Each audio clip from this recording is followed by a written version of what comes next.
Hello hello hello welcome back to another episode Tollywood కబుర్లు. నేను మీ తేజ్ గారిని. ఏమైనా అప్డేట్లు ఉన్నాయంటే కొన్ని ఉన్నాయి. ఒక అది బేసిక్గా మూడు ఉన్నాయి. ఫస్ట్ ఏంటంటే డాకు మహారాజ్ సినిమా చూడడం జరిగింది. అండ్ నేను యాక్చువల్లీ సర్ప్రైజ్ అయ్యాను. నాకు సినిమా నచ్చింది. ఎందుకంటే బాబు గారి నుండి ఏదైతే ఎక్స్పెక్ట్ చేస్తామంటే రాడ్ ఎక్స్పెక్ట్ చేస్తాం జనరల్గా. బట్ ఆయన సర్ప్రైజింగ్లీ ఒక డీసెంట్ అబవ్ యావరేజ్ మూవీ ఇచ్చారు. నాకు జస్ట్ సినిమా లైక్ ఆల్మోస్ట్ 75% నచ్చింది. ఓన్లీ లాస్ట్ 30 మినిట్సే నాకు కొంచెం మైనస్ అనిపించింది. అంటే కొంచెం లైక్ సినిమా చాలా స్లోగా ఉంటుంది. బట్ అది తప్పితే బాలయ్య గారి సినిమా నుండి ఏదైతే ఎక్స్పెక్ట్ చేస్తామో చాలా అతి ఉంటుంది. కానీ ఈ సినిమాలో లైక్ మెయిన్ ప్లస్ ఏంటంటే మీకు చాలా రోజుల తర్వాత తమన్ గారు చాలా మంచి బీజిఎం ఇచ్చారు. అంటే ఎక్కడ లౌడ్ లేకుండా, ఎక్కడ నాన్ సింక్ లేకుండా చాలా మంచిగా ఇచ్చారు బీజిఎం. ఇంకోటి ఏంటంటే సింపుల్ చెప్పాలంటే ఈ సినిమాలో బిగ్గెస్ట్ ప్లస్ ఏంటంటే ఛాయాగ్రహణం చేసింది మన జైలర్ అండ్ డాక్టర్ డిఓపి మన విజయ్ కార్తిక్ కన్నన్ గారు. సో ఆయన కలరిస్ట్ కూడా ఉన్నారు. సో సినిమాలో విజువల్స్ అద్భుతంగా ఉన్నాయి. And I think away difference చేసి అలా కూడా సినిమాలో కొన్ని fight scenes and mass blocks చాలా అద్భుతంగా తీశారు బాబు గారు. సో యా అంటే సర్ప్రైజింగ్లీ లైక్ రిఫ్రెషింగ్. అండ్ శ్రద్ధ శ్రీనాథ్ గారి క్యారెక్టర్ కూడా చాలా బాగుంది. అందరికీ చాలా బేసిక్గా స్కోప్ ఉంది. ఎందుకంటే మన సినిమాలు ఎట్లా అయిపోయాయంటే హీరో గాడు తప్పితే అసలు మిగతా క్యారెక్టర్ ఆర్టిస్టులు నటీనటులు ఎందుకున్నారు, అసలు వాళ్ళ సినిమాలు ఎందుకున్నారు మాకేం అర్థమై సావదు. సో అలా అయిపోయింది. సింపుల్ చెప్పాలంటే అలాంటి సినిమాలు ఒకటి పుష్ప టూ, ఇంకోటి గుంటూరు కారం. ఆ సినిమాలో హీరో తప్పితే ఇంకెవ్వరు రిజిస్టర్ అవ్వరు. సో మిగతా అందరు యూస్లెస్. కానీ ఈ సినిమాలో అందరికీ వాళ్ళ పాత్రలకి ఒక ఇంపార్టెన్స్ ఉండేది. సో అంటే నేను జెన్యున్గా జస్ట్ సర్ప్రైజ్ అయ్యాను. రెండోది ఏంటంటే సో అంటే డాకుమారా చూడొచ్చు, నెట్ఫ్లిక్స్ స్ట్రీమ్ అవుతుంది. రెండవది ఏంటంటే తండేల్ సినిమా చూడడం జరిగింది. నేను సింపుల్ చెప్పాలంటే అస్సలు బాగాలేదు సినిమా. ఎందుకంటే కొన్ని సినిమాలు ఉంటాయి. ఆ సినిమాల్లో వాళ్ళు అంటే వాళ్ళు ఏం చెప్తున్నారు, లేకపోతే ఆ సినిమా టోన్ ఏంటో వాళ్ళు కూడా తెలియదు. సో నీకు ఫస్ట్ హాఫ్లో నిబ్బా నిబ్బి లవ్ స్టోరీ ఉంటుంది. చేపలు పట్టేటోళ్ళు సముద్రం పక్కన వీళ్ళిద్దరు లవ్ స్టోరీ ఉంటుంది. దాని తర్వాత సెకండ్ హాఫ్ మొత్తం పేట్రియోటిజము ఇది అది దేశభక్తి అని చెప్పుకోవడానికి సంకలు గుద్దుకుంటారు. అంటే నువ్వు ఏం చెప్తావు అనుకున్నా నాకేం అర్థమై సావలేదు. అండ్ సినిమాల్లో ఏమన్నా అంటే చాలా నెగిటివ్స్ ఉన్నాయి. కానీ వన్ ఆఫ్ ద అంటే చాలా అర్థమైన నెగిటివ్ ఏంటంటే సాయి పల్లవి గారి యాక్టింగ్ ఫస్ట్ టైం నాకు చిరాకు దొబ్బింది. నాకు సాయి పల్లవి గారు అంటే చాలా ఇష్టం. బట్ ఫస్ట్ టైం ఏంటంటే నీకు అమరన్ సినిమాల్లో యాజ్ ఇట్ ఈస్ ఆ సెట్ నుండి ఈ సెట్కి వచ్చి అరే నువ్వు సేమ్ క్యారెక్టర్ చేయరా అన్నట్టు ఆమె నటించింది. అంటే నీకు కాస్ట్యూమ్ చేంజ్ తప్పితే అంటే అమరన్లో మంచి డ్రెస్ వేసుకుంటుంది. దీంట్లో అయితే కొంచెం పట్టు చీరలు అదే సముద్రం సైడు వాళ్ళు ఏదో ఒకటి అంటే వాళ్ళు అటువంటి బట్టలు వేసుకుంటారు కదా. సో కాస్ట్యూమ్ చేంజ్ తప్పితే ఆ డ్రెస్ ఏడుస్తూ ఉంటుంది. వాళ్ళు ప్రేమించిన వాడి కోసం ఏదో చూస్తూ ఉంటుంది, అన్నీ చేస్తూ ఉంటుంది. బట్ ఎందుకు ఏం జరుగుతుందో నాకు అస్సలు ఏం అర్థమై సావలేదు. సినిమాలో ఒకే ఒక పాజిటివ్ ఏంటంటే చాలా రోజుల తర్వాత నాగ చైతన్య గారు చాలా మంచిగా చేశారు అనిపించింది. అంటే ఫస్ట్ టైం ఈయన ఒక హీరో రావై అన్నట్టు నాకు అనిపించింది. ఆయన తీసుకునే శ్రద్ధ, పట్టుదల, ఆయన పెట్టే అంటే ఆయన చేసే ప్రయత్నం ఆ తండేరు రాజు పాత్ర నటించడానికి నీకు ఫుల్గా కనిపిస్తుంది. సో ఆయన స్క్రీన్ ప్రెజెన్స్, బాడీ లాంగ్వేజ్, నటించే విధానం అద్భుతంగా కనిపించింది. సినిమాలో అన్నిటికంటే బిగ్గెస్ట్ మైనస్ ఏంటంటే అందరూ సంకలు గుద్దుకున్నారు, ఇది చేశారు అది చేశారు. కానీ డిఎస్పి గారి బీజిఎం వరస్ట్గా ఉంది. ఎందుకంటే సినిమాలో రెండే బీజిఎంలు ఉన్నాయి. ఫస్ట్ ఆ మొత్తం బుజ్జితల్లే వచ్చేస్తున్నానే అని వాడంటాడు. రాజు, హే రాజు అని అమ్మాయి ఫోన్లో ఉంటుంది. తర్వాత వెనకాల టేడేడేడు నీకు బుజ్జితల్లి వైలిన్ బీజిఎం వస్తుంది, అది ఉంటుంది. దాని తర్వాత సెకండ్ హాఫ్ మొత్తం ఆజాది బీజిఎం వేసుకుంటే టూ టూ టూ టూ ఇది తప్పితే నీకు సినిమాలో ఇంకేం లేదు. కానీ అందరూ చెప్తాడుతో వావ్ డిఎస్పి బ్యాక్ ఇది అది అని చెప్పి అరే ఏంద్ర నాకు అర్థం కాదురా. జనాలు సంగీతం మెచ్చుకోవడం లేకపోతే సంగీతాన్ని ఆ, ఏంటంటే ఆదరించడం అది మొత్తం పోయిందిరా ప్రజెంట్ డేలో. అసలు నాకు అర్థం కాదురా నాయన. నాకు కూడా దేవిశ్రీ ప్రసాద్ గారు అంటే చాలా ఇష్టం. కానీ డిఎస్పి గారి బీజిఎంలు అంటే డిఎస్పి బీజిఎంలు అంటే ఎట్టుండాలి? ఆడ కొట్టేదే రెండు, అంటే రెండు బీజిఎంలు కొడితే సినిమా మొత్తం బాగుంటుంది అని మేము చెప్పుకోవాలా? ఇప్పుడు సేమ్ నీకు జైలర్ సినిమాలో మొత్తంలో నీకు ఆ హుకుం ఎక్కువ వస్తూ ఉంటుంది కానీ నీకు శివరాజ్ కుమార్ గారికో థీమ్ ఉంటుంది, మోహన్ లాల్ గారికో థీమ్ ఉంటుంది, వాడు కొడుకుని చెప్పినప్పుడు ఒక థీమ్ ఉంటుంది, దాని తర్వాత నీకు విలన్ గాడికో థీమ్ ఉంటుంది. అంటే నీకు వెరైటీగా కొడతారు. అంటే నీకు సినిమా అంతా ఒక మెయిన్ బీజియం ఉన్నా సరే నీకు వేరే వెరైటీ బీజియంలు ఉంటాయి. అదే నీకు ఏఆర్ రెహమాన్ గారు ఒక సినిమాలో 10 వేరియేషన్లు బీజియంలు ఇస్తారు. అదే మణిశర్మ గారు అనుకో నీకు సీన్కో బీజియం వేస్తారు. సో ఇది లైక్ మంచి బీజియం, కానీ ఆ రెండు బీజియంలు కొడితే wow what a great job DSP అని మేము అన్నాను. అదంతా ఏం కాదు. అసలు ఈ సినిమా ఎందుకు ఆడిందో ఎలా హిట్ అయిందో నిజంగా నాకు తెలియదు కానీ సొల్లు సినిమా నాకైతే రాడ్ అనిపించింది. సో మీరైతే చూడకండి అని నేను చెప్తా. అంతకుమించి నేను ఇంకేం చెప్పలేను. ఇంకోటి ఏంటంటే లేదు, అది తర్వాత ఎపిసోడ్లో మాట్లాడదు కానీ డెఫినెట్గా మన ఫ్యూచర్లో నీకు సినిమాకి మతానికి ఒక సంబంధం ఉంది కదా ఇప్పుడు ఇండియాలో ఏదైతే నడుస్తుందో, డెఫినెట్గా దాని గురించి మాట్లాడతాం. జనాలు ఎంత హోళగాల్లో తయారైపోయారంటే నేను అసలు మాటల్లో చెప్పలేను. నాకు తెలుసు ఇది ఎవడో ఒకడు విని వాడు ట్రిగర్ అయ్యి నన్ను బండబూతులు తిడతాడు, నేను ఆడకు ఒకటి చెప్తా, నీకంటే హౌలాగాడు ఇంకెవడు లేడు నువ్వు ట్రిగర్ అయితే. సో అంతకు మించి నేను ఇంకేం చెప్పలేను. So ya those all the updates. మా సైడ్ ఏంటంటే మా మొదటి సినిమా ప్రయత్నం చేసుకోవడం, మా మొదటి సినిమా ఆరంభం అవ్వడానికి మేము కూడా చాలా ప్రయత్నిస్తున్నాం. సో చాలా ఆడిషన్స్ చేసినాను, చాలా ప్రయత్నాలు చేసినాను. సో ఆ బిజీ టైంలో అందుకే నేను రికార్డ్ చేయలేకపోయాను. బట్ నేను ఇందాక చెప్పినట్టు మీకు నేను చెప్పలేదు కదా, బట్ యా కొంచెం బ్రేక్ వచ్చింది. అండ్ మన అలవైకుంఠపురంలో సినిమాల్లో చెప్పినట్టు ఇది ఇది ఏంట్రో గ్యాప్ ఇచ్చామని చెప్పి ఇవ్వలేదు, వచ్చిందంతే అన్నట్టు. మీకు ఈ రోజు నుండి అంటే నీకు వచ్చే వారాల్లో నీకు డెఫినెట్గా చాలా కంటెంట్ వస్తుంది ఖచ్చితంగా, దానికి అసలు డౌట్ లేదు. So ya those are the updates. So ఈ రోజు డిస్కస్ చేయబోయే సినిమా ఏంటంటే అతను ఒక్కడే అఫ్ కోర్స్ చాలా కళ్యాణ్ రామ్ గారు. సో యాజ్ యూజువల్ మన క్రెడిట్స్ చెప్పేద్దాం. ఈ సినిమాకి సంస్థ NTR arts, is movie stars Kalyan Ram గారు, సింధు టోలాని గారు, ప్రకాష్ రాజ్ గారు, ఆశిష్ విద్యార్థి గారు, బ్రహ్మానందం గారు, వేణుమాధవ్ గారు, చంద్రమోహన్ గారు, సూరి గారు, అజయ్ గారు, రామరెడ్డి గారు, చలపతిరావు గారు, ఆవతి ప్రసాద్ గారు, జీవి సుధాకర్ గారు, రఘుబాబు గారు, ధర్మాపురి సుబ్రహ్మణ్య గారు, దేవిచరణ్ గారు, రాజలక్ష్మి గారు, అండ్ మన నూనాక్ నచ్చంలో పింకీ సుదీప గారు, అదే పింకీ గారు నటించారు కదా. ఈ సినిమాకి సంగీతం కొట్టింది నా all time favourite music director Manisharma garu, మాట రాసింది మరుదూరి రాజా గారు, ఈ సినిమాకి సాహిత్యం రాసింది చంద్రబోస్ గారు, సాయి శ్రీహర్ష గారు, చిన్ని చరణ్ గారు అండ్ బండారు దానయ్య గారు. ఈ సినిమాకి ఛాయాగ్రహణం చేసింది Murari and Akhanda fame C Ramprasad garu. ఆ డైరెక్షన్ చేసింది పి నారాయణ రెడ్డి గారు. నాకు తెలిసినంత వరకు ఆయన రేస్ గుర్రం సినిమా కూడా ఆయన పనిచేశారు. సో ఆఫ్ కోర్స్ ఇది సురేందర్ రెడ్డి గారి సినిమా కాబట్టి. ఈ సినిమాకి స్టంట్స్ చేసింది మన స్టంట్ శివ మాస్టర్. మీకు ఎవరికైనా స్టంట్ శివ తెలియకపోతే మన అదేంది క్రాక్ సినిమాల్లో ఒకడు అదే గుర్రం రక్తం తాగి పరిగెత్తు ఉంటారు కదా ఒక మెయిన్ రౌడీ, ఆయనే స్టన్ శివ గారు. అండ్ ఈ సినిమాకి కథ స్క్రీన్ ప్లే దర్శకత్వం చేసింది సురేందర్ రెడ్డి గారు. ఇది ఆయన మొదటి సినిమా. ఈ సినిమాకి నిర్మాత ఆమ్, నందమూరి జానకిరామ్ గారు, rest in peace sir. And ఈ సినిమా మే 7th 2005 సినిమా విడుదలైంది. సో మే 7, 2005 సినిమా విడుదలైంది. సో కంటెక్స్ట్ గురించి చెప్పాలంటే ఈ సినిమా నేను విహెచ్ఎస్లో అంటే క్యాసెట్లో చూసాను చిన్నప్పుడు. అండ్ నాకేం గుర్తుందంటే ఓపెనింగ్ సీన్ బాగా గుర్తు, ఎందుకంటే అది అందరు గుర్తు అప్పట్లో. అండ్ స్పెసిఫిక్గా చెప్పాలంటే రైల్వే స్టేషన్ ఫైట్, అది తప్పితే నాకు ఇంకేం గుర్తులేదు. అండ్ ఈ సినిమా చూసినప్పుడు నాకు కళ్యాణ్ రామ్ గారు ఎవరో నాకు తెలియదు కానీ ఈ సినిమా చూసిన తర్వాత ఆయన మీద నాకు ఇష్టం మొదలైంది అనమాట. అసాధ్యుడు, హరే రామ్, జై బావా ఈ సినిమాలన్నీ చూడడం జరిగింది. అదే టైంలో ఈయన కళ్యాణ్ రామ్, కత్తి, ఓం 3D ఇవన్నీ వచ్చిన తర్వాత ఇంకా లైట్ రా బాబు అనుకున్నా. అండ్ నాకు ఆశీష్ విద్యార్థి కూడా బాగా గుర్తు ఈ సినిమాలో. అండ్ ఇంకేమైనా గుర్తుందంటే సురేందర్ రెడ్డి గారి మొదటి సినిమా అండ్ కళ్యాణ్ రామ్ గారి కెరీర్లో ఆయన ఫస్ట్ బ్లాక్ బస్టర్. చాలామంది ఏమనుకుంటారంటే ఇది కళ్యాణ్ రామ్ గారి డెబ్యూ మూవీ, బట్ యాక్చువల్లీ కాదు. ఇది ఆయన మొదటి సినిమా. యాక్చువల్లీ కాదు, ఆయన మొదటి సినిమా ఫ్లాప్ అయ్యి ఇది యాక్చువల్లీ ఆయన మూడో సినిమా. ఆయన ఇంతకు ముందు చేసే సినిమాలు ఏంటంటే ఒకటి తొలి చూపులోనే, ఇంకోటి అభిమన్యు. సో ఇది ఆయన మూడో సినిమా, ఆయన బ్లాక్ బస్టర్ కొట్టారు.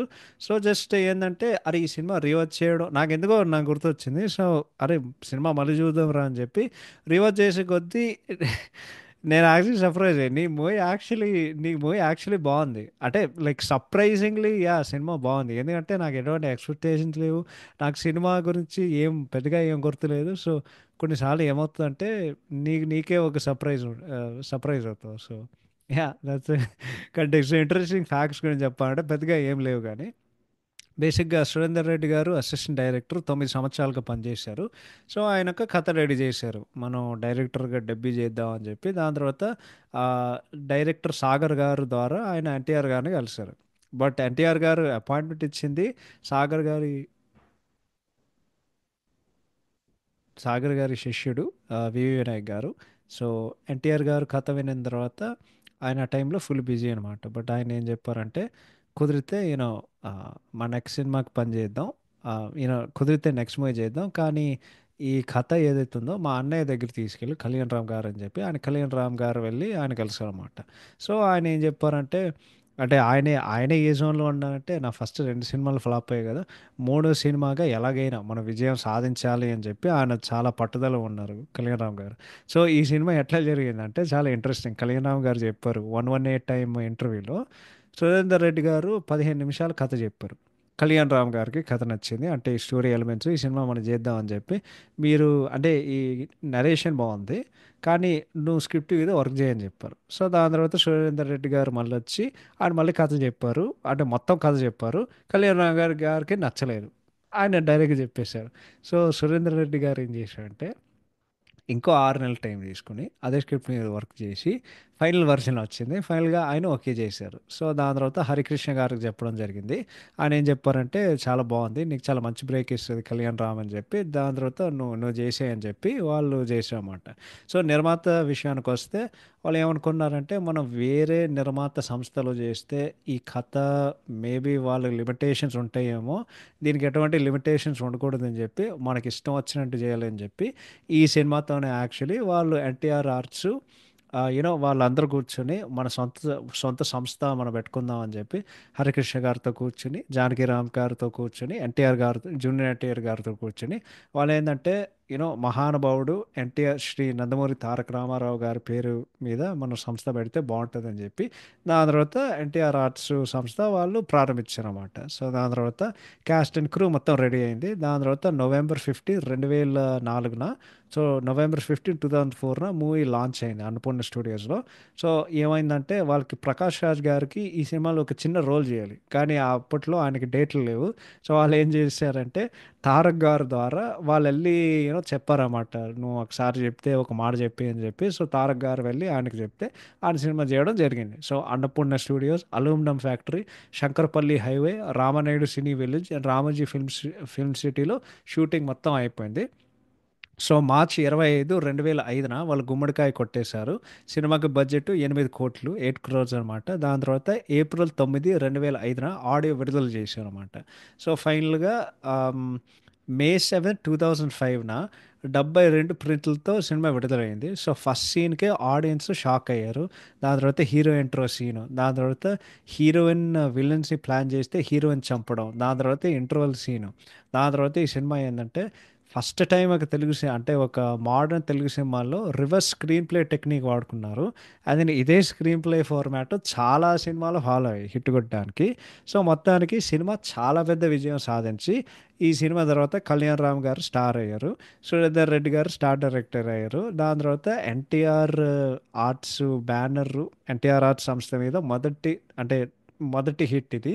దాని తర్వాత 72 ప్రింట్లతో రిలీజ్ అయింది సార్, 72 ప్రింట్లతో విడుదలైన సినిమా 3 వారాల తర్వాత 100 ప్రింట్లకి చేరిందనమాట. సో ఈ సినిమా రన్ విషయానికి వస్తే, 80 సెంటర్స్లో 50 రోజులు ఆడింది, 46 సెంటర్స్లో 100 రోజులు ఆడింది, అండ్ మోర్ దెన్ 20 కోట్లు గ్రాస్ వసూలు చేసింది. కానీ ఈ సినిమాకి మైనస్ ఏంటంటే, అదే టైంలో భద్ర, నరసింహుడు అండ్ అందరివాడు, ఈ అన్ని సినిమాలు ఈ సినిమాతో పాటు 3 వారాల గ్యాప్లో విడుదలయ్యాయి. ఇవన్నీ ఉండడం వలన అతనొక్కడే ఆ, కొంచెం కలెక్షన్స్ తగ్గించాయి. ఇవన్నీ లేకపోతే ఇంకా ఎక్కువ కలెక్ట్ చేసేది సినిమా. ఇంకోటి ఏంటంటే, అందరికి తెలిసిన విషయమే, కానీ మన తలపతి విజయ్ గారు ఈ సినిమా తమిళ్లో రీమేక్ చేశారు, ఆది అని చెప్పి. ఆ సినిమాలో త్రిష గారి హీరోయిన్. అండ్ దెన్ అవార్డ్స్ విషయానికి వస్తే, ఈ సినిమాకి ఆశీష్ విద్యార్థి గారు బెస్ట్ విలన్ ఫిల్మ్ఫేర్ అవార్డు గెలుచుకున్నారు. అండ్ దెన్ సురేందర్ రెడ్డి గారు బెస్ట్ డేబ్యూ డైరెక్టర్ నందేవాడు తెలుసుకుంటే నాకు ఎందుకో వచ్చాను అవసరం రా అమ్మ. అమ్మా, Nandi awards. But ya, those are అది ఇంట్రెస్టింగ్ ఫ్యాక్ట్స్. ఇప్పుడు రైటింగ్ అండ్ డైరెక్షన్ విషయానికి వస్తే సారీ, నేను మొత్తం మర్చిపోయాను. యాక్టింగ్ విషయానికి వస్తే కళ్యాణ్ రామ్ గారు చాలా మంచిగా చేశారు. అంటే ఈ సినిమాలో ఏంటంటే ఒక పర్ఫెక్ట్ బ్యాలెన్స్ ఉంటుంది అనమాట. ఆయన ఇంటెన్సిటీ ఉంటుంది, అట్ ద సేమ్ టైం అమాయకత్వం ఉంటుంది. సో ఆ రెండు చేయడం వలన అద్భుతంగా చేశాడు నాకు అనిపించింది. ఫ్యామిలీ సీన్స్లో అయితే అంటే సింపుల్గా ఒక పక్కింటి కుర్రోడ్గా చాలా అద్భుతంగా చేశారు. కానీ నీకు ఆ pre interval to climax intensity confrontation scenes ఏదైతే ఉన్నాయో చాలా మంచిగా చేశారు. సో అదే ఈ క్యారెక్టర్లో, ఈ రామన్ క్యారెక్టర్లో ఆ అమాయకత్వం ప్లస్ ఇంటెన్సిటీతో అసలు అదరగొట్టారు. నెక్స్ట్ సింధు టొలాని గారు చాలా మంచిగా చేశారు అనిపించింది. అంటే ఆయన కళ్యాణ్ రామ్ గారితో చాలా మంచి కెమిస్ట్రీ ఉంది. కానీ ఆయనకు లోపల ఉండే ఒక పగతో బాధ, అంటే పగతో వచ్చిన బాధ ఏదైతే ఉందో, అంటే బేసిక్గా అంటే ఆయనకి అంటే ఆమెకి లోపల ఒక బాధ ఉంది. కానీ ఆ బాధని తీర్చుకోవడానికి లోపల ఉండే ఒక ఒక అంటే అది వెంజిన్స్ ఎలా చెప్పాలో అని నాకు తెలియదు కానీ వాడు అది బ్రిలియంట్గా చేశారు. ఇంకోటి ఏంటంటే హీరోయిన్కి ఇంత స్కోప్ ఉన్న రోల్ చూడడం నాకు నాకు చాలా, అంటే ఆమె రోల్ నాకు చేసి చాలా అరుదుగా అనిపించింది. అండ్ నీకు సినిమా ఎట్లా ఉంటుందంటే నీకు హీరో ఎంతసేపు ఉన్నాడో ఆమె కూడా అంతసేపు ఉంటుంది. అండ్ నీకు ఓపెనింగ్ సీన్ ఇట్ సెల్ఫ్ సినిమాకి వర్త్. అండ్ ఆమె జస్ట్ ఆవతి ప్రసాద్ గారిని మొత్తం డామినేట్ చేసింది ఆ సీన్లో. సో అద్భుతంగా చేసింది. నెక్స్ట్ ఆశిష్ విద్యార్థి గారు, అరే యా ఎక్సలెంట్గా చేశారు యాజ్ ద విలన్ అన్న. అంటే ఆయనకి సొంతగా ఒక ఇంట్రో ఉంటుంది, అండ్ దెన్ ఆయనకే ఇంట్రోలోనే ఒక ఎలివేషన్ సీన్ ఉంటుంది. అరే వీడెంత తోపు తురుము, వాడు క్రూరత్వం, వాడెంత ఘోరంగా ఉంటాడు, అంటే వాడెంత బలవంతుడు అని చూపించుకోవడానికి, అంటే హీరో వీళ్ళని ఎంత పవర్ఫుల్గా చూపించడానికి. బట్ అంటే పర్ఫెక్ట్గా చేశాడు. ఏంటంటే మనం ఒక ఒక విలన్, బట్ ఏంటంటే ఆ విలన్ క్యారెక్టరైజేషన్ చాలా మంచిగా చేశారు కాబట్టి అందుకే నీకు పర్ఫార్మెన్స్ అంత పేలుతుంది. బట్ యా ఆయన యాజ్ యూజువల్ విలన్ రోల్స్ అయితే ఆయన అదరగొడతారు. సూర్య గారు అదే మన అన్ని సినిమాల్లో ఉంటారు కదా. సూర్య గారు చాలా డిఫరెంట్ గెటప్లో చాలా మంచిగా చేశారు అనిపించింది. చంద్రమోహన్ గారు, పింకీ గారు, రాజలక్ష్మి గారు, అదే రామ్ వాళ్ళ కుటుంబం వారు చాలా మంచిగా చేశారు అనిపించింది. అజయ్ గారు ఒక చాలా రొటీన్ రొట్టా రోల్. అదే మన ఎప్పుడైనా చెడబలు చేస్తూ ఉంటాడు, జైలుకి వెళ్తాడు, వీళ్ళని వాళ్ళ తమ్ముడు వాడేదో పెంట చేస్తూ ఉంటాడు, అమ్మాయిని రేపు చేస్తూ, ఇవన్నీ అంటే సింపుల్ రొటీన్ రోలు. బట్ ఆ రొటీన్ రోల్లోనే మాకు అలవాటైంది కాబట్టి మాకు మంచిగానే అనిపిస్తుంది. ఈ సినిమాలో అన్డౌటెడ్ హైలైట్ నేను చెప్పాలంటే Venumadhav garu steals the show once again. ఆయన గులాబ్ సింగ్ అనే పాత్ర ప్రతి సీన్లో నువ్వు నవ్వుతూనే ఉంటారా. అండ్ వేణుమాధవ్ గారు really missing you, really missing you sir. తర్వాత రఘుబాబు గారు, జీవి సుధాకర్ నాయుడు అండ్ రామిరెడ్డి వాళ్ళందరూ వాళ్ళందరూ రౌడీ గుండాలు ఉంటాయి, వాళ్ళకున్న స్కోప్లో వాళ్ళు మంచిగా చేశారు. నాకు ఈ సినిమాలో చాలా విచిత్రంగా ఏమనిపించిందంటే ధర్మవరపు గారు, ఐ థింక్ ఫస్ట్ టైం నేను సినిమాలో చూశాను ఫుల్ నెగిటివ్ క్యారెక్టర్ ఆయన చేశారు. అండ్ నాకు ఎందుకు చాలా విచిత్రంగా అనిపించింది అంటే ఆయన చాలా మంచిగా చేశారు, కానీ ఆయన ఒక నెగటివ్ రోల్లో డెఫినెట్గా ఒక ఫన్నీ యాంగిల్ ఉంటుందని నేను అనుకుంటే అది అసలు ఏం లేదు. అసలు ఫుల్ సీరియస్ నెగటివ్ క్యారెక్టర్ ఉంటుంది ఒక రాజకీయ నాయకుడిగా. So ya that was very very surprising. Next ఆవతి ప్రసాద్ గారు, ఆయనకుండేది 3 సీన్లు, బట్ ఆ 3 సీన్లు అన్నిట్లో నువ్వు ఆయన దేశిస్తావు. Amazing job as usual. Again rest in peace sir, మిమ్మల్ని చాలా మిస్ అవుతున్నాం. నెక్స్ట్ ప్రకాష్ రాజ్ గారు ఒక చిన్న క్యామియో ఉంటుంది యాజ్ యూజువల్, ఆయన కూడా అమేజింగ్గా చేశారు, చాలా కన్విన్సింగ్ ఉంటుంది. అంటే ఆయన ఏ పాత్ర చేసినా నాకు అంటే అదే చెడ్డ పాత్ర అయినా మంచి పాత్ర, ఎంత ప్రకాష్ రాజ్ గారు ఎంత అద్భుతమైన నటుడు అంటే నీకు పురి జగన్నాథ్ గారు దేవుడు చేసిన మనుషుల సినిమాల్లో అది ఎంతో వర్స్ట్ క్యారెక్టర్ అంటే ఆయన యాక్టింగ్తో, అంటే ఆయనకు ఫిట్స్ రావడం చల్లమా అని చెప్పడం, అంత నమ్మేటట్టు ఆయన చేస్తారు పాత్రలు. సో అదే. నెక్స్ట్ వైజాగ్ ప్రసాద్ గారు, అదే చెప్తున్నారు కదా, ఇంకో రొటీను, అదే రొటీన్ క్యారెక్టర్ కానీ ఆయన ఎంత కన్విన్సింగ్ చేసినా అంటే అదే లైక్ ఇంక అంతే very convincing negative character. Last and ఫైనల్గా బ్రహ్మానంద గారికి ఒక క్యామియో ఉంటుంది, హిల్లేరియస్ అసలు ఒక ఆటో డ్రైవర్గా. సో యా యాక్టింగ్ విషయానికి వస్తే అందరూ చాలా బాగా చేశారు. సో రైటింగ్ అండ్ డైరెక్షన్ విషయానికి వస్తే ఆనెస్ట్గా చెప్పాలంటే ఈ సినిమా దీని గురించి ఎందుకు మాట్లాడరు అనేది నాకు తెలియదు. కానీ మనం ట్రెండ్ సెట్టింగ్ మూవీస్ అంటాం కదా, ఒక ఒక్కడు, ఒక సమరసింహారెడ్డి, ఒక పెళ్లి చూపులు, ఒక పోకిరి, మన ఒక అర్జున్ రెడ్డి, ఇవన్నీ మాట్లాడుకుంటాం కదా. యాక్చువల్లీ ఈ సినిమా చూసిన తర్వాత నాకేమనిపించిందంటే అతను ఒక్కడే 100% ట్రెండ్ సెట్టింగ్ సినిమా. ఎందుకంటే ఈ సినిమా వాడుకునే టెంప్లెట్ అంటే అదే రివర్స్ స్క్రీన్ ప్లే టెంప్లెట్ ఏదైతే ఉందో ఈ సినిమాతో మొదలైంది.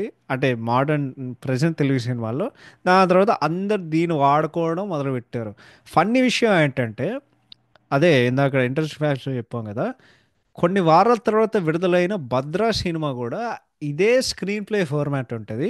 కానీ ఆ సినిమా స్టోరీ ఏంది, అది సేమ్ లైక్ అంటే కథలు వింటే నీకు సేమ్ ఒక్కటి సినిమా గుర్తొస్తుంది. సో ఈ సినిమా ఎంత అద్భుతంగా రాశారంటే, అంటే ఎంత మంచిగా రాశారంటే ఓపెనింగ్ సీన్‌కే నీకు లైక్ నీకు నీకు దిమ్మ తిరిగిపోద్ది. అరే! ఏంట్రా అమ్మాయి వీడిని ఎట్లా చంపిందని చెప్పి. కానీ లాజికల్‌గా నాకు చాలా డౌట్ వచ్చింది. ఎందుకంటే దాంట్లో అస్సలు సెన్సే లేదు. ఎందుకంటే అంటే అంత పెద్ద సముద్రం పక్కన ఒక ర్యాండమ్ బెంచ్ ఎందుకు ఉంటదిరా నాయన. నాకు అర్థమైంది డైరెక్టర్ విజన్ అదంతే గాని. బట్ అంటే అది పార్క్‌లో ఉంటది. ఇంకెక్కడో ఉంటది గానీ బట్ అదే సింధు టొలాని గారు, ఆది ప్రసాద్ గారిని ఆవిడ ఎక్కడైతే చంపేయడో అది మొత్తం డ్రామాకి అది మొత్తం సెట్ చేసిందనమాట. సో దాని తర్వాత హీరో వస్తాడు. దాని తర్వాత వాడు ఫ్యామిలీ వస్తారు. దాని తర్వాత వాడు చదువుకోవడానికి హైదరాబాద్ వచ్చాడని వాడు చెప్తాడు. అంటే నీ సినిమా నీకు రైటింగ్ ఎంత ఇంట్రెస్టింగ్ ఉంటుందంటే ఈ సినిమాలో నీకు ఆల్మోస్ట్ ఫస్ట్ హాఫ్‌లో ఒక పాయింట్ వచ్చిన తర్వాత నీకు హీరోయిన్నే సినిమాలో నీకు హీరో అనిపిస్తుంది. ఎందుకంటే పగ మొత్తం ఆమె తీర్చుకుంటూనే ఉంటది. సో ఈ సినిమాల్లో ఏందంటే ఒక నైస్ బ్లెండ్ మాస్ ఎలిమెంట్స్ ఉంటాయి, ఫ్యామిలీ ఎమోషన్స్ ఉంటాయి, రొమాన్స్ ఉంటాయి. ప్రీ ఇంటర్వల్ అయితే చాలా పెద్ద ట్విస్ట్. ఎందుకంటే సూర్య గారు ఇట్లా గన్ను వేలిస్తే సడన్గా వచ్చి హీరో గాడు వాడు పుచ్చి అంటే వాడు తలకాయ కలుస్తాడు గుండెగాడిని. తర్వాత వాడు షాక్ అవుతాడు. విలన్ గాడు రైట్ హ్యాండ్ చంపేస్తాడు. దాని తర్వాత ఇంటర్వెల్లో వాడు అంటే కత్తి పట్టుకుని వాడి ద్వారా వెళ్ళడం, వాడెక్కడో అదే ఒక చిన్న ఫ్లైఓవర్ నుండి వాడు దూకితే ఇంక అంతే వాడు తల కట్ అవుతుంది. సింగిల్ షాట్ ఫసక్ అన్నట్టు ఇంకంతే. నువ్వు షాక్ అవుతావు, నువ్వు స్టన్ అవుతావు. దాని తర్వాత పెద్ద సినిమాల్లో సెకండ్ హాఫ్ మొదలవుతుంది. పెద్ద ట్విస్ట్ వస్తుంది అనమాట. ఏంటంటే heroine related and then villain గాడే వాడి ఫ్యామిలీని కొట్టడానికి, ఆ విలన్ గాడు వాడి ఫ్యామిలీని వేసేసాడని చెప్పి వాళ్ళిద్దరికి రివెంజ్ కావాలన్నమాట. ఆనెస్ట్గా చెప్పాలంటే ఈ సినిమా ఎట్లుందంటే ఇది యాక్చువల్లీ ఒక్కటి టెంప్లెట్కి ఒక వేరియేషన్, కానీ నీకు ఒక ఫ్లాష్ బ్యాక్ దీని మొత్తం ఎక్స్ప్లెయిన్ చేయడం అనేది ఈ రివర్స్ స్క్రీన్ ప్లే అదే చెప్తున్నాను కదా, అదే మొదటిసారి. ఎందుకంటే ఈ similar type screen play format ఏవైతే సినిమాలు ఉన్నాయో నీ కృష్ణ సినిమాలో ఇదే ఉంటుంది. అంటే నీకు సమరసింహారెడ్డి అంటే భాషా సినిమా ఏం చేసిందంటే అది నీకు అంటే నీకు ఆల్మోస్ట్ ఒక గంట సేపు గంటన్నర సేపు ఫ్లాష్ బ్యాక్ పెట్టాం, అదొక స్క్రీన్ ప్లే ఫార్మాట్ అయితే ఇదేం చేసింది. క్రికెట్ రన్లో చెప్పాలంటే నీకు ఆ, భాషా సినిమా ఫ్లాష్ బ్యాక్ ఓడిఐ అయితే భాషా సినిమా ఫ్లాష్ బ్యాక్ ఓడిఐ అయితే అతను ఒకటే సినిమా ఏం చేసిందంటే ఫ్లాష్ బ్యాక్ ఫార్మాట్ T20 చేసి లిటరలీ T20 చేసింది. ఎందుకంటే నీకు ఫ్లాష్ బ్యాక్ ఈ సినిమాలో 20 నిమిషాలు ఉంటుంది. ఓ కృష్ణ సినిమాల్లో సయాజీ షిందే ఫ్లాష్ బ్యాక్ చెప్పడానికి 20 నిమిషాలు పడుతుంది. రెడీ సినిమాలో జినీలియా రామ్కి ఫ్లాష్ బ్యాక్ చెప్పడం అది 20 నిమిషాలు కూడా కాదు, అది ఒక 5 నిమిషాలు ఉంటుంది. ఆ భద్ర సినిమా అది సేమ్ భాషనే, ఎందుకంటే అది ఆల్మోస్ట్ ఒక గంట సేపు ఉంటుంది. రగడ సినిమాలో వాడు కార్లో వెళ్తుంటే అప్పుడు ఫ్లాష్ బ్యాక్ ఉంటుంది, అదొక 20 నిమిషాలు ఉంటుంది. సో బేసిక్గా స్క్రీన్ ప్లే ఫార్మాట్ ఏంటంటే బేసిక్గా ఒక నిజం బయటకు వస్తుంది. ఈ మొత్తం ఫ్లాష్ బ్యాక్ అదే ఒక 20 నిమిషాలు చెప్తారు భాష ఫార్మాట్లో కాకుండా. ఎందుకంటే మొత్తం సెకండ్ హాఫ్ లేకపోతే 1 అవర్ తీసుకుంటారు. ఇది రాజమౌళి గారి సినిమాలు, బి గోపాల్ గారి సినిమాలు. ఓకే, ఇంకో సినిమాలో ప్లస్ ఏంటంటే నీకు సినిమాల్లో అంటే ఈ మధ్యకాలంలో ఇది అసలు రావట్లేదు, అద్భుతమైన అంటే చాలా మంచి విలన్ రాశారు. అంటే నాకు ఈ విలన్ క్యారెక్టర్లో ఒకటే మైనస్ ఏంటంటే లిటరలీ వాడి పేరు అన్న.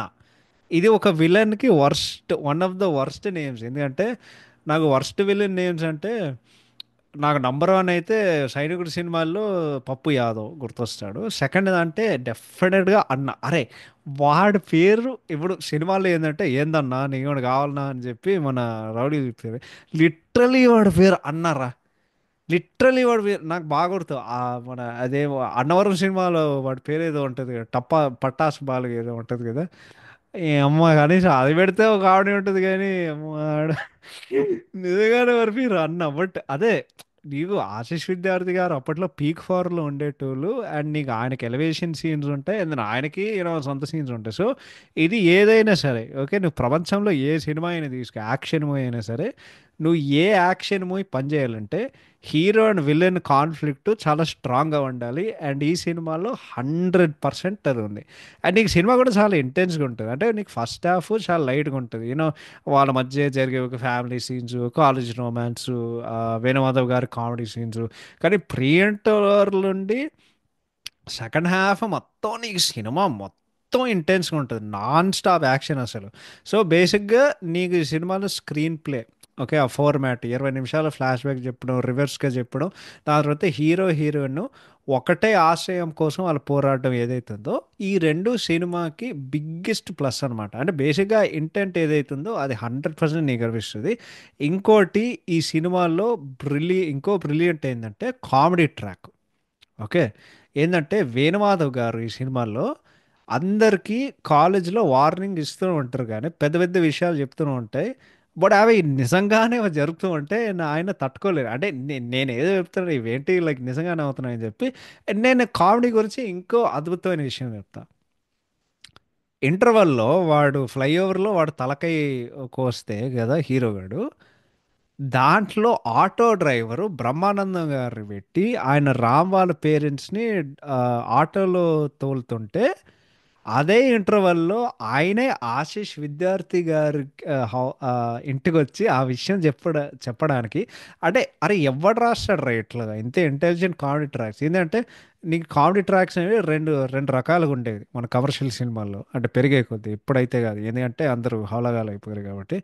అదేంటంటే నీకు ఒక పక్క సెపరేట్ కామెడీ ట్రాక్ ఉన్నది, కథకి సంబంధం లేదు, నీకు జస్ట్ ఎంటర్టైన్మెంట్ లాగా వస్తూ ఉంటుంది. దాని తర్వాత నీకు న్యాచురల్లీ ఇంగ్రెయిన్డ్ కామెడీ ట్రాక్స్ ఉండేవి. ఇది చాలా న్యాచురల్ ఇంగ్రెయిన్ కామెడీ ట్రాక్స్ అనమాట.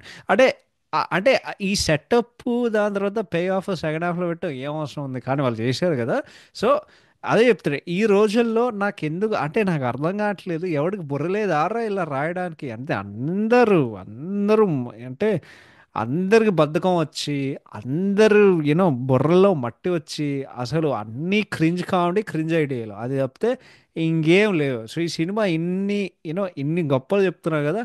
డెఫినెట్లీ సినిమాలో కొన్ని ఫ్లాస్ ఉన్నాయి. ఆ ఫ్లాస్ ఏంటంటే, అంటే పెద్దగా మేజర్ ఏం కాదు కానీ నాకు చాలా విచిత్రం అనిపించింది. ఆశీష్ విద్యార్థి గారి ఇంట్రో సీన్, అది పెద్ద ఎలివేషన్ సీన్ ఉంటుంది కదా, ఒక బాంబు ఉంటుంది. అన్న నాకు అల్లరి పిడుగు సినిమా గుర్తొచ్చింది. అదే బాలయ్య గారు ఆయన నోట్లో తూటా పెట్టి ఆయనట్లు ఉమ్మితే ఇంకా బాంబు ఆఫ్ అవుతుంది కదా, బాంబుకు ఆఫ్ బటన్ ఉంటుంది. దీనిలో కూడా బాంబు జస్ట్ ఆగిపోతుంది. అండ్ దెన్ నీకు ఫ్లాష్ బ్యాక్లో వాళ్ళ ఫ్యామిలీ చంపేసిను నాకు చాలా ఇబ్బందిగా అనిపించింది. ఏంటంటే నేను చెప్పా కదా, చిన్నపిల్లలు లేకపోతే ఆడవాళ్ళ మీద ఏమైనా దౌర్జన్యం జరిగితే అవి చూడడం నాకు చాలా, నాకు నా మనసు బేసిక్గా ఒప్పుకోదు. అది సినిమాలో బిగ్గెస్ట్ ఫ్లా నాకేమనిపించిందంటే, అరే వాళ్ళు ఆ, ఈ అమ్మాయి హీరోయిన్ బావ మరదలు అవ్వడం అనేది నాకెంత క్రింజ్ అనిపించిందంటే, నాకంత క్రింజ్ అనిపించింది. అరే ఇప్పటివరకు అంత బాగానే జరుగుతుంది కదరా, ఇది ఎందుకు చేసావు అంటే, వాళ్ళిద్దరి మధ్యన అద్భుతమైన కెమిస్ట్రీ ఉంది.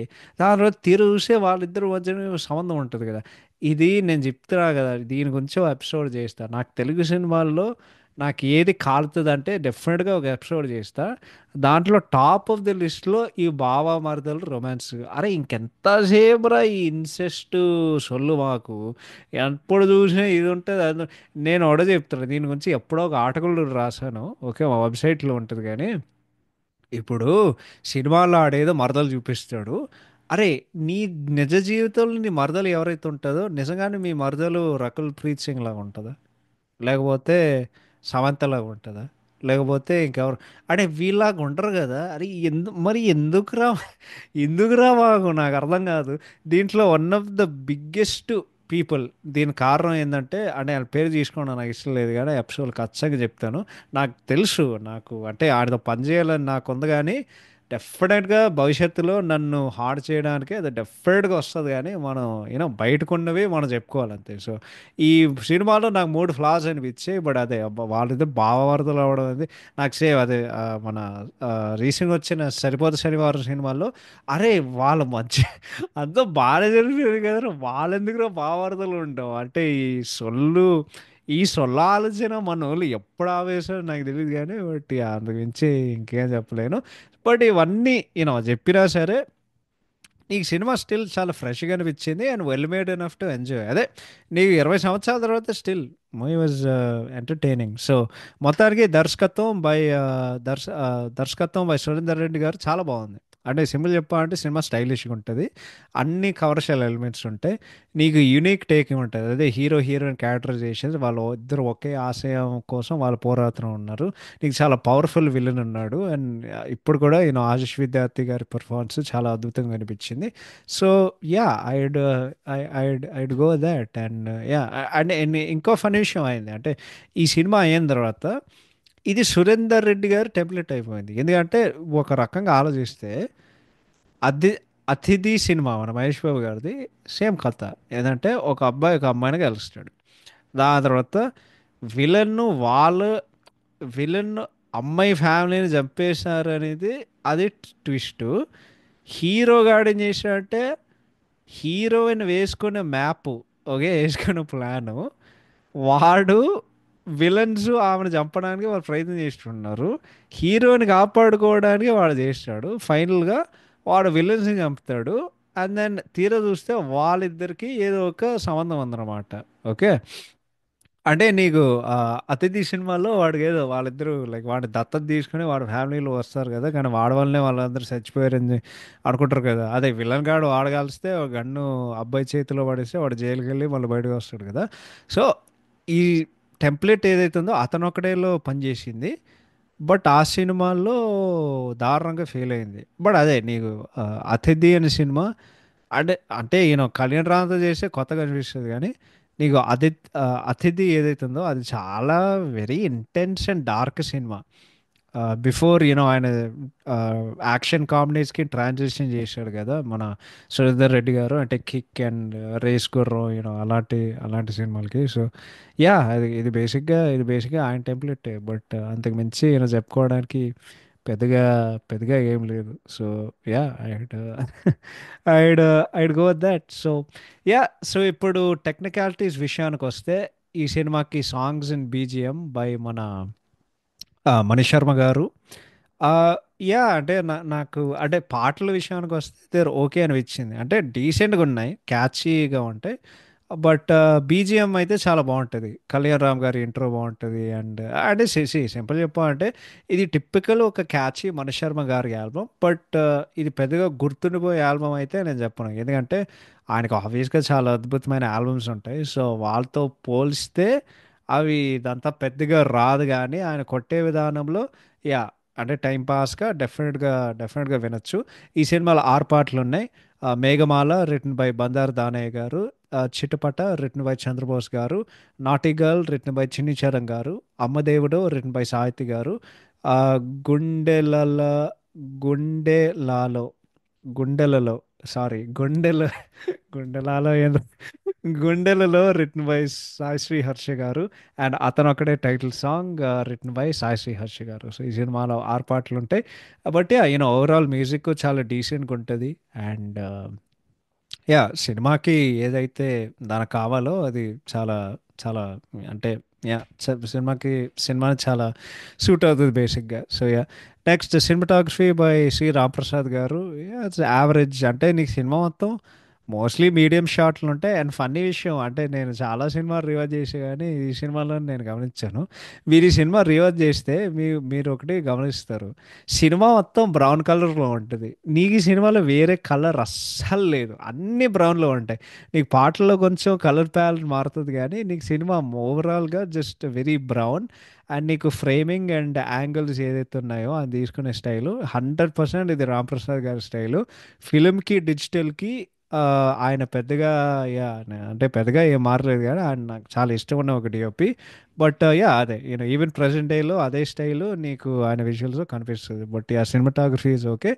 Art direction by Narayana Reddy గారు యాక్చువల్లీ అద్భుతంగా ఉంది, ఎందుకంటే వాళ్ళు ఉండే హౌస్ అది ఇల్లులా ఒక రకంగా ఉంటుంది, దాని తర్వాత లైబ్రరీకి మార్చిన తర్వాత అంటే ఆ వేరియేషన్, ఆ డిఫరెన్స్ ఏదైతే చూపించాడో, దాని తర్వాత విలన్ ఆఫీస్, వాడికో ఆఫీస్ ఉంటుంది, అదొక మొత్తం చెక్కతో ఉంటుంది వాడు ఆఫీసు.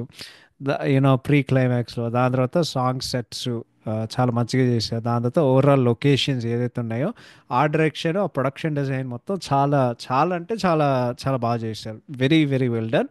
ఎడిటింగ్ బై సారీ మర్చిపోయా, ఎడిటింగ్ నేను ఎడిటర్ చెప్పలేదు ఆ సినిమాకి. ఒక్క నిమిషం. I think sorry, editing is by మన గౌతమ్ రాజ్ గారు. Very sorry to say this, కానీ ఎడిటింగ్ అయితే దరిద్రం. నీకు సినిమాల్లో ఎన్ని అబ్రప్ట్ కట్లు, ఎన్ని వియర్డ్ జర్క్స్ ఉంటాయి ఎడిటింగ్లో. ఏంటంటే అండ్ నీకు చాలా అన్నెసరీ షార్ట్స్ ఉంటాయి. అంటే నాకు ఇప్పటివరకు అర్థం కాదురా, చేసి జరిగినప్పుడు డైరెక్టర్ గారు వాడు టైర్ కింద ఒక షాట్ పెడతాడు, టైర్ ఇట్లా రోల్ అవుతుంది. అరే అంటే ఆ షాట్తో ఏం చేస్తావు రా అసలు? అక్కడ కెమెరా అక్కడ ఎందుకు పెడతారు? చేసి సీక్వెన్స్ అయితే బండ్లు ఎట్లా వెళ్తున్నాయి రోడ్డు మీద వెళ్ళినప్పుడు చూపించాలి కానీ టైర్ నాకు ఇప్పుడు దాకా అర్థం కాదు. వాళ్ళ ప్రతిసారి అదే చేస్తారు అమ్మో. ఇప్పుడు ఇక అదే లైక్ ప్రతిసారి వాళ్ళు అదే చేస్తారు. టైర్ కింద ఒక షాట్ పెట్టి ఒక యాంగిల్ పెట్టి డ్రర్ అని వెళ్తూ ఉంటుంది. అరే ఎవడు గుప్పాయో రా షాట్, నాకు అసలు అర్థం కాదు. So ya, next fights by stun Shiva గారు యాక్చువల్లీ చాలా బాగున్నాయి.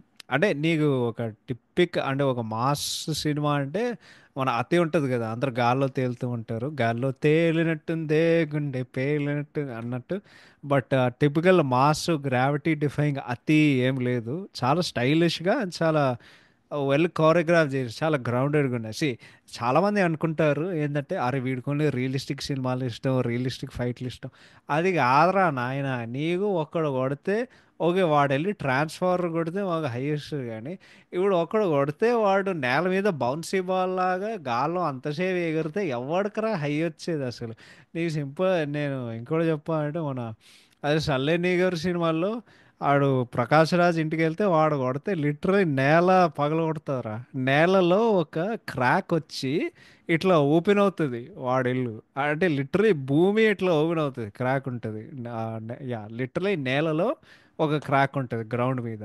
దాని తర్వాత అలా వైకుంఠపురంలో సినిమాల్లో పోటీ ఫైట్ ఉంటుంది కదా, అల్లు అర్జున్ గారు ఒక్కడిని ఇట్లా ఎల్బో చేస్తే ఆడ మళ్ళీ పైకి వచ్చి ఇట్లా అంటే అదే లైక్ బౌన్సీ ట్రాంప్లిన్ లాగా ఆడ మళ్ళీ పైకి వస్తాడు. ఏం అది నీకు సేమ్ అదే మన సితరాల సిరిపట్టులో దాంట్లో కూడా చాలా వస్తుంటాయి. వాడు ఒక్కడు కొడతాడు, వాడు ఇట్లా ఇట్లా దొరుకుతూనే ఉంటాడు వాడిట్లు వచ్చి దాని మీద వాడు ఒక్కడి మీద భుజాల మీద కొట్టి వాడు ఇంకా రావడం. అదే చెప్తున్నా కదా నీ. ఫైట్లు అంటే ఫైట్కి ఒక పాయింట్ ఉండాలి, ఒక కోరియోగ్రఫీ ఉండాలి, ఇవన్నీ ఉండాలి. ఒక్కడు కొడితే వాడు నేల మీద ఇట్లా తేలితే ఎవ్వడికి నచ్చదు. ఓకే, డెఫినెట్ అతి ఎవ్వడు తట్టుకోలేడు.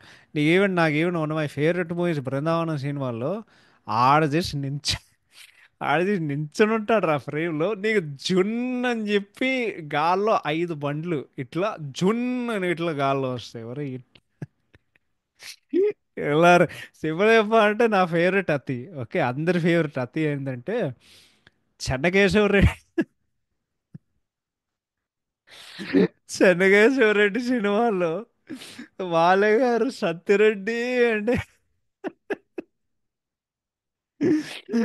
భూమి నుండి శుభాలు వస్తాయి ఊరు ఎట్లా. అదే ఏదో ఇంటర్వ్యూ ఉంటుంది, వినాయక్ గారు చెప్తారు అట్లా ఇప్పుడు ఆడు సత్యరెడ్డి అంటే భూమి నుండి శుభాలు వస్తాయి ఊరే. అమ్మా, అదే చెప్తున్నా ఇప్పుడు. అదే ఏమో, నువ్వు చూసిన సినిమా బట్టే ఉంటుంది కానీ బట్ ఆ fights by stun Shiva garu అద్భుతంగా చేశారు. Credit credit to stun Shiva garu. Next మాటలు బై మరుదూరి రాజా గారు బాగున్నాయి. ఎస్పెషల్లీ కాన్ఫ్రంటేషన్ సీన్స్లో హీరో విలన్ వార్నింగ్స్ ఇస్తారు కదా, అవి బాగున్నాయి. కాస్ట్యూమ్ డిజైన్ అయితే ఓకే, కొరియోగ్రఫీ అయితే ఓకే. అండ్ ఫైనల్గా production values by NTR art సంస్థ డీసెంట్. అంటే సినిమా లిమిటెడ్ బడ్జెట్లో తీశారు, బట్ లిమిటెడ్ బడ్జెట్లో తీసినా సరే నీకు సినిమాకి స్టిల్ ఒక స్టైలిష్ లుక్ ఉంటుంది. అది ఎలా చేసారో నాకు తెలియదు కానీ బట్ యా, చాలా చాలా బాగుంటుంది. So yeah, that's basically it. So మొత్తానికి దీనికి ర్యాప్ చేయాలంటే very short episode actually, but ఏదో ఒకటి. Yeah. మొత్తానికి దీనికి ర్యాప్ చేయాలంటే అతను ఒక్కడే అని సినిమా, స్టిల్ ప్రెసెంట్ డేలో చాలా ఎంటర్టైనింగ్ ఒక మాస్ మూవీ. హీరో హీరోయిన్ ఒకే ఆశయం కోసం పోరాడడం, పవర్ఫుల్ విలన్ క్యారెక్టరైజేషన్తో ఈ సినిమా అప్పట్లో కొంచెం డిఫరెంట్ రివెంజ్ స్టోరీ లాగా అనిపించింది. కానీ వేరే సినిమాల మీద ఈ సినిమాకు ఉండే ఒక ఇంపాక్ట్ రియలీ అది అతనొక్కడేకి బిగ్గెస్ట్ ప్లస్. అండ్ బేసిక్గా నన్ను అడిగితే ఇది 100% కళ్యాణ్ రామ్ గారి కెరీర్ కాలం ఉన్నంత వరకు ఇది 100% కళ్యాణ్ రామ్ గారి కెరీర్లో ద బెస్ట్ మూవీగా నిలిచిపోతుంది. అంతకు మించి నేను ఇంకేం చెప్పలేను. So thank you so much for listening. Take care. Bye bye. Have a fantastic week ahead. Will see you all next week in the next episode. Take care. Bye by.